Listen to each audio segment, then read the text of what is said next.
మానవుడికే కాదు చరాచరమున ప్రతి జీవరాశికి కూడా చెట్లకు ఈ నది యొక్క నీటితో మన పంటలు పండించుకున్న ఆహారం తింటున్నాం.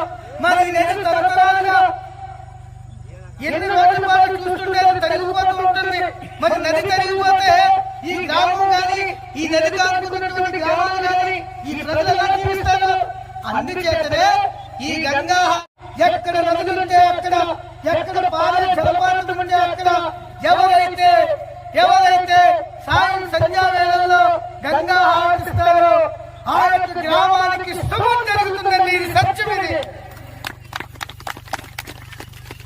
రాబోయే రోజుల్లో మీ భారతానంద మహారాజు మీకు మాటిస్తున్నాడు. ప్రతి పోలి పాఠ్యం నాడు గంగా హారతి జరిగితే ఈ బ్రహ్మచారి మీకు మాటిస్తున్నారు. ఖచ్చితంగా